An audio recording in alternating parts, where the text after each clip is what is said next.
the Atlanta Hawks. They were the 14th seed last year in the East. They finished 20-47.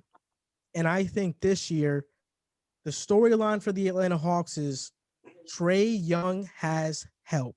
Clint Capella's Uh, coming back. Rajon Rondo, you sign him.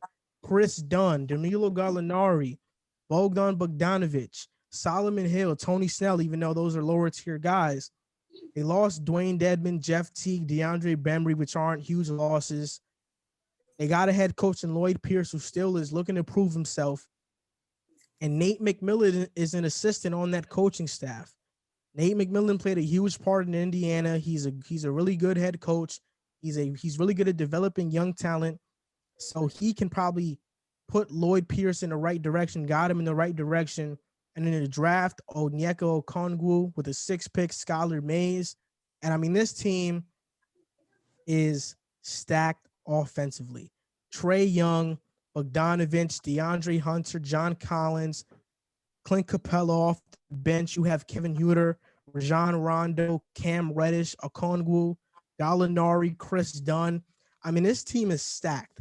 There's questions about their defense and how good they can be on that end, but I think they're a really stacked team offensively, and Trae Young finally has players around him. I mean, last year I was looking at a video from Thinking Basketball by Ben Taylor. He was talking about players that would have had the most assists this past season that happened. I'm pretty sure Trae Young was number one. yeah. Trae Young was number one, but his teammates missed the most. That's why he didn't get those assists.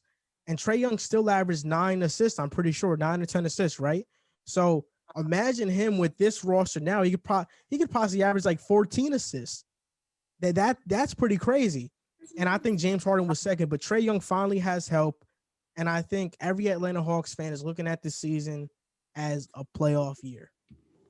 Yeah, you want to talk about going out and spending like drunken sailors. How about bringing in Bogdanovich, Gallinari, Chris Dunn, Rondo, Okongwu, Clint Capella? Like they went for it this year. They know what they have in Trae Young. They knew they needed to surround him. And they're in an Eastern Conference where, yes, there's 6 teams that are almost definitely going to make it, but the last 2 spots plus 2 play-in spots are totally up for grabs. So let's build something over the next couple of years.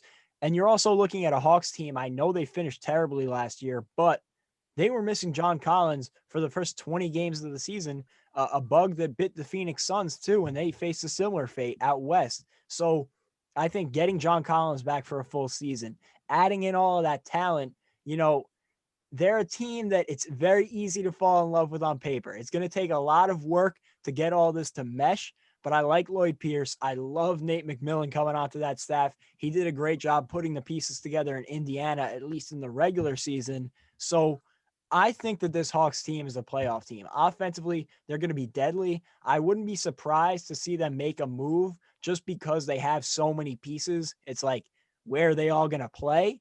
But that's a good thing because even if they move a piece, they still have so much depth that they can afford to bolster that future while also keeping what they have now in a very good group. I think that Trae Young is going to be borderline MVP conversation this year with the numbers he puts up. I know how bad he is defensively, but I could seriously see him going for like Joel said, 28, 29, and like 12 this season, which would be ridiculous numbers, but we know he's capable of that. We watched him do it last year. So with a better supporting cast around him, I love bringing in Rondo to bring in some veteran help.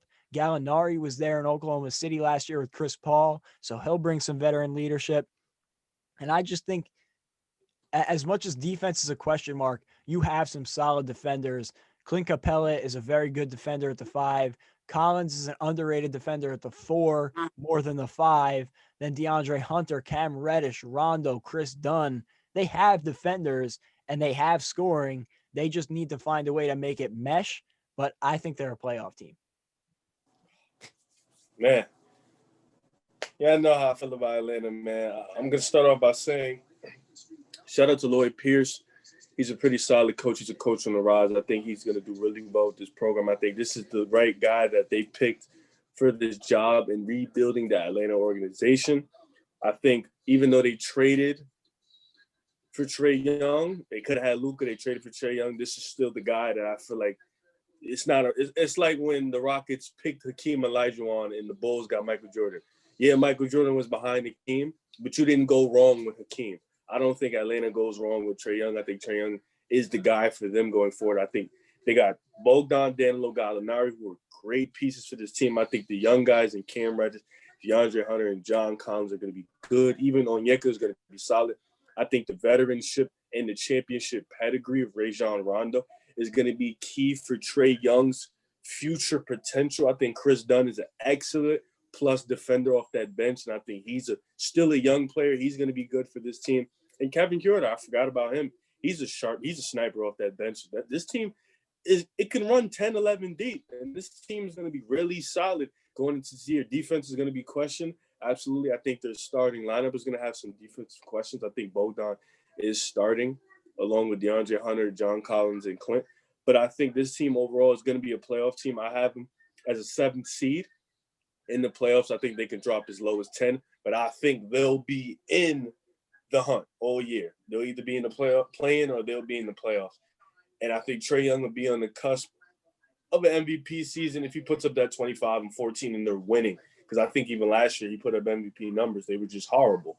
So I like this team going forward, and I think they're going to be a really solid team in this playoff run this year.